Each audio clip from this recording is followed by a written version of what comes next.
Breaking news po tayo mga kababayan. Nag-viral po talaga itong nangyari kay Marcoleta at Mike Defensor na talagang bubugbugin ng mga taga BJMP. Tila nilabag ang karapatan ni Mike Defensor dito na tila overacting ang ginagawa ng mga taga BJMP kasi nga talagang bubugbugin nila si Mike Defensor pag hindi inawat, talagang naitulak. At tignan nyo mga kababayan, no, talagang bubugbugin eh. Talagang gustong manakit mga kababayan eh. Meron bang ganito mga kababayan?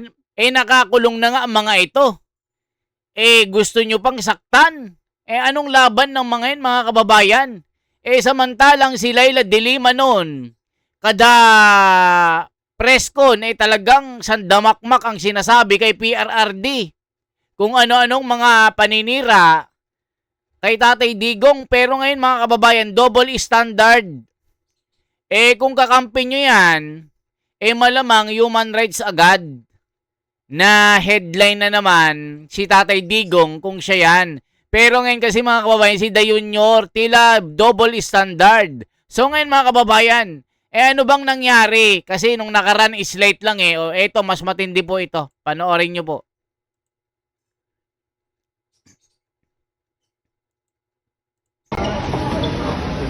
Ayan tila mang bubugbog mga kababayan. Sasaktan po. Sasaktan eh. Sasaktan. Sipin mo, bubugbugin si Mike Defensor.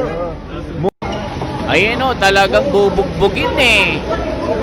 Nananakit eh. Sasaktan eh. Yabang mga kababayan eh. Nakita eh. Sasaktan tinulak ko Sasaktan po. Yabang talaga no. Sasaktan. Grabe mga aso ni Da Junior. Sasaktan talaga Huwag mo sasaktan po. Sasaktan eh. Huwag mo sasaktan. Ang tindi no. Sasaktan mo eh. Ibang klase mga kababayan. Mananakit Ibang klase ano. Nakaposas na nga. Sasaktan pa. Sasaktan mo eh. Nakita eh. Sasaktan no. Tindi Sasaktan po. Ang yabang ng mga kababayan. Makakarma din tong taga BJMP na ito. Sasaktan no. Hindi no. Kung walang umawat, bugbog sarado itong si Mike Defensor. Madadamay pa si Marcoleta Talagang gusto nilang saktan mga kababayan eh. Huwag yung sasaktan. Sasaktan mo eh. Anong masasabi niyo mga kababayan ko? Ba't ganito? Sasaktan no. Hindi no. Ibang klase. Huwag yung sasaktan. Sasaktan mo eh. Ito yung buong video. Sasaktan si Sasaktan nila eh. Di pa napasin niyo yung media. Bakit mo kami awatin ng ganun? Papalabasin niyo yung media. Gusto niyo nangaharang kayo pagka ano. Kawawa naman si Mike no. Sasaktan nila eh. Yayabang no. Ibang klase mga aso ni Da Junior ngayon ang yayabang.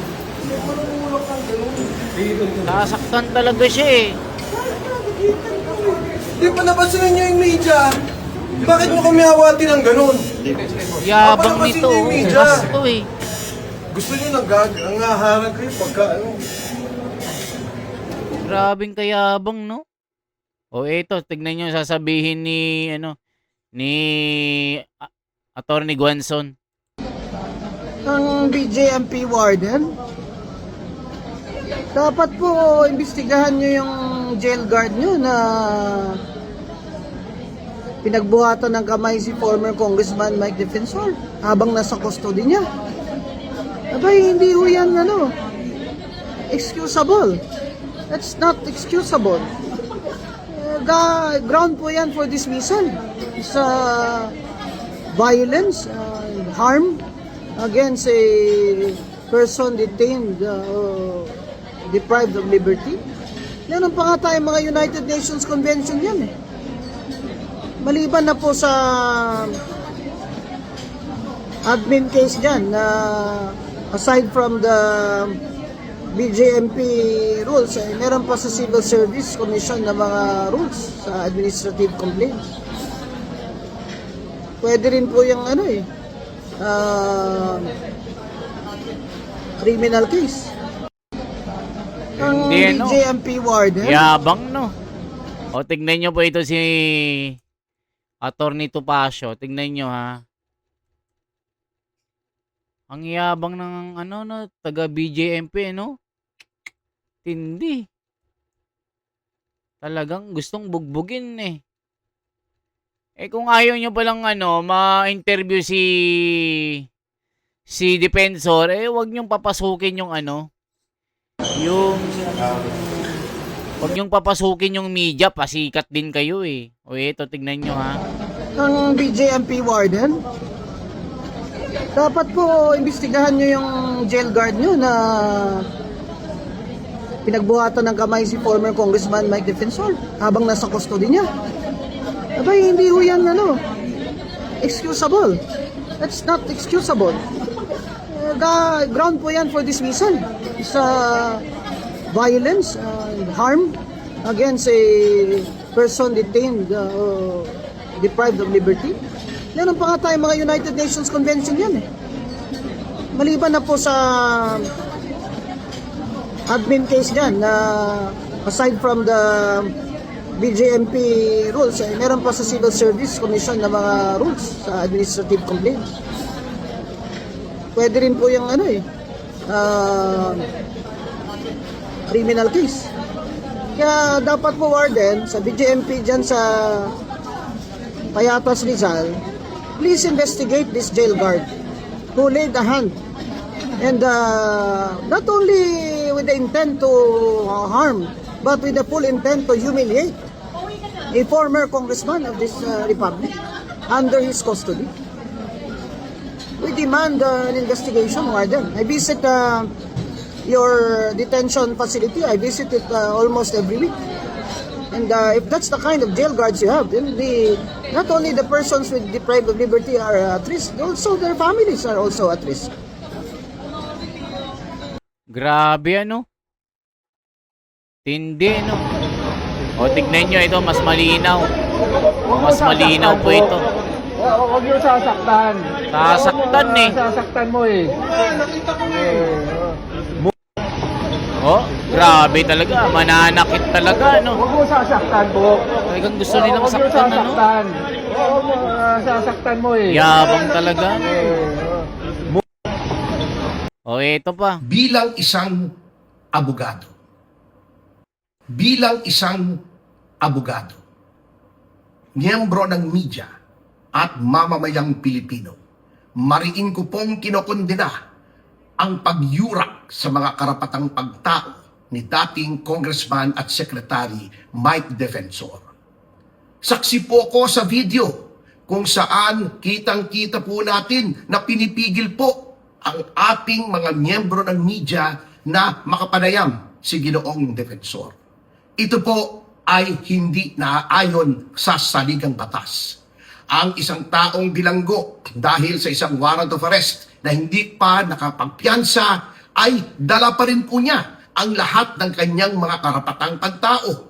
Kasama po rito ang nasasaad sa ating Bill of Rights sa saligang batas, ang Universal Declaration of Human Rights at ang International Covenant on Civil and Political Rights na international law. Ang pagpigil ng ating mga kapulisan na maghayag ng kanyang saloobin si Ginoong Defensor ay isang malaking paglabag dito. Si Laila de Lima nga po, sa buong 6 na taon, more or less, na siya'y nakatiit, araw-araw may sinasabi sa mga social media post niya. Malimit interviewin ng media pagkatapos magkaroon ng hearing. Bakit iba ang standard kapag kalaban ng pamahalaan? Bakit iba ang standard kay Representative Mike Defensor? Hindi po tama yan. At kapag hindi po nila itinigil yan, alam nyo po, lalo pong magagalit ang ating mga mamamayan. And tignan po natin kung anong mangyayari. Maraming salamat po. Mabuhay ang kalayaan, mabuhay ang saligang batas, mabuhay ang rule of law. O ayan mga kababayan ko nakita nyo naman talagang galit na galit yung mama Gustong manakit talaga O tignan nyo ba ito? May pasabog pa tayo mga kababayan ko. O ito. Ito may pasabog po dito mga kababayan yung nagrikanta si Benny Balontate. Namumutla at namamaga ang mata sa video ko. Hala ka, bakit kaya?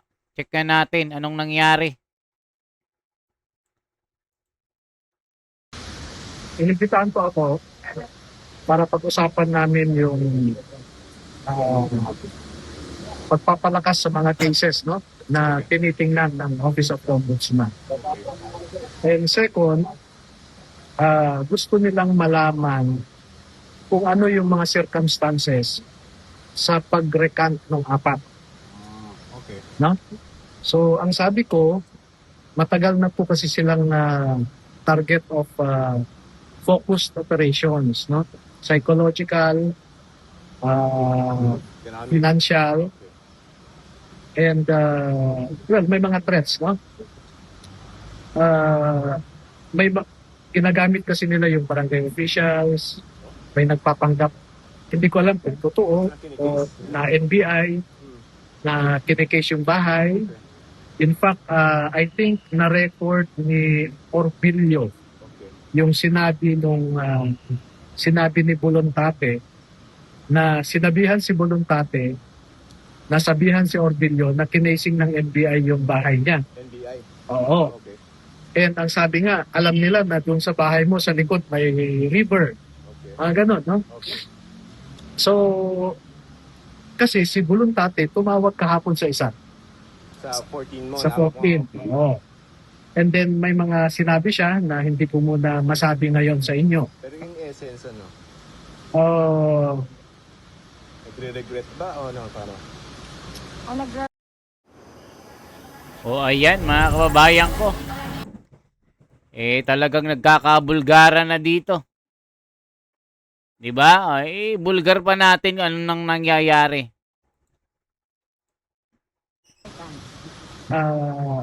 Mixed nagkukumbinsi siya, but at the same time nakita nila na namumutla siya, na namamaga ang mata. So personal nagkita? Hindi, video call. Video call, okay. And it appears that they are being some sort of detained. Kasi hindi sila makalabas kung nasaan sila ngayon. Yung tatlo? Apat? Yung apat. Sino may hawak sa kanila? Ha? Detained by whom? Kaya nga, hindi ko masabi yung ibang detalye, no? Nako mga kababayan, baka binugbog na, na-torture na mga kababayan itong apat. Kasi nga bumaliktad. Nako po mga kababayan ko, ito na sinasabi natin. Kasi titingnan natin kung paano mag-evolve itong situation. And I am praying na sana basta mabuti silang kalagayan. Apat. You can say under threat yung apat? Hindi sila makalabas kung nasaan sila. Pero sir, ang assessment mo, can I say that you think that they are under threat? Or controlled or They, their movement is restrained.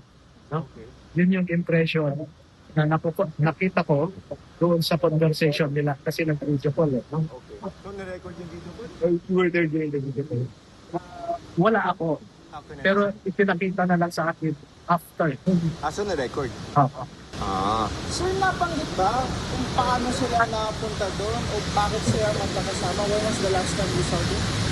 Actually, the very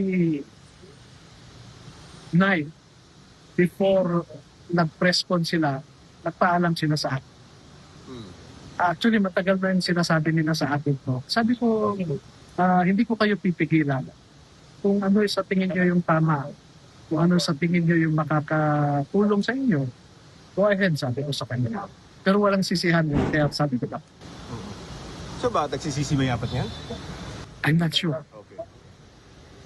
So first, you think that their movement is ano ba tawag mo, restricted because They are inside a room na nakita sa during a video call, medyo gumagalaw yung kwan, di ba? Gumagalaw siya, pero lang maliit na bintana na nakita. Ganun. So, ang kausap ay si Buluntante, one of the four, di ba?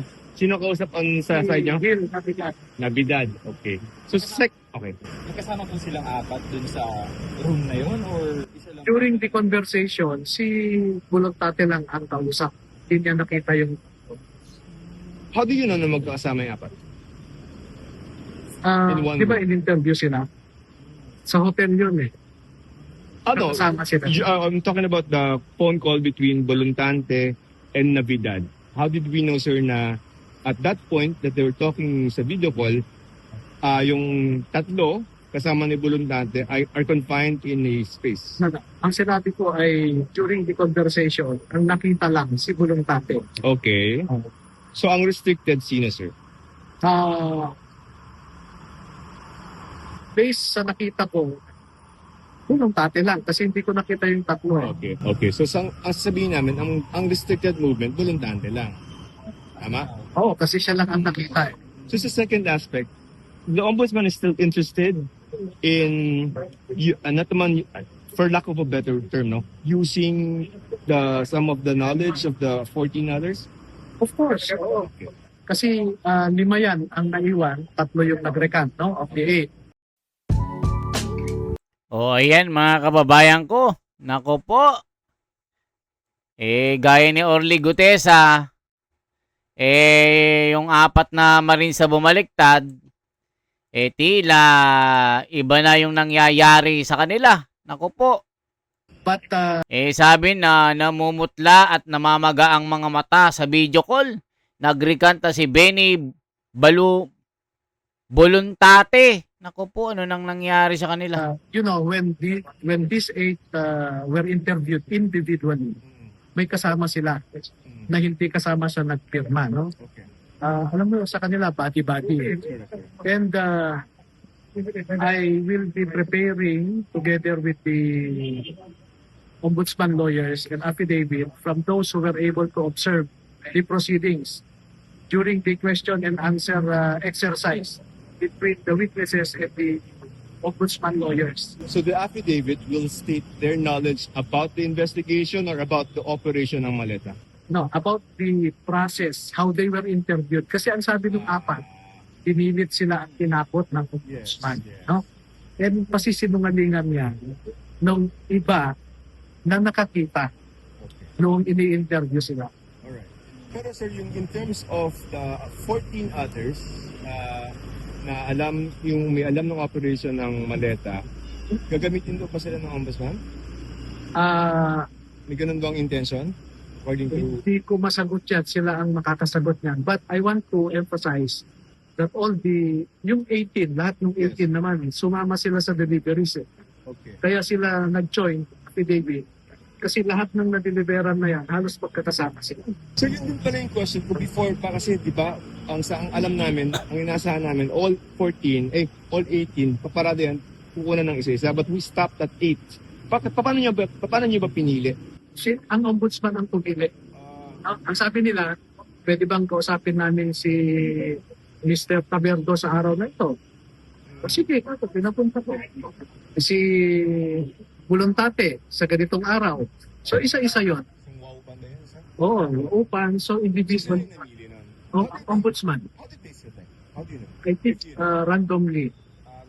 Oo. Now, after interviewing the 8, ang sabi sa akin, contented na kami. Gets. Ayan mga kababayan ko, anong sinasabi ng taong bayan dito? Taong bayan, hindi kakayanin ng brave soldiers kung sila lang. Gawin natin ang parte natin, sabi ni Norby Alpanta. Kahanga-hanga ang mga ginagawa ni Attorney Baligod. Dapat kasi lalabanan ng mga demonyo talaga. Magdoble ingat po kayo, Attorney. Grabe na talaga ang mga junior na ito. Kawawa naman yung mga witness sa flood control scam nitong angag na ito. Iipitin talaga sila ng mga demonyong sangkot sa kawatan sa pera ng bayan. Nako po mga kababayan ko. NBI Director Matibag dumalaw sa Davao. Nako po mga kababayan ko. O eto na. Ano masasabi nyo mga kababayan? Wala na talagang hustisya. Pagkakampi ka ni Junior, VIP ka. Pero pagkalaban, bubugbugin ka ng kaso. Tignan nyo kay Marcoleta. Pero sabi nila, lalaya na. Yun ang bali-balita Abangan natin mga kababayan. Isang araw, lalaya talaga si Marcoleta. Yan lamang po ang ating bahagi mga kababayan. Shout out sa inyong lahat. Salamat po.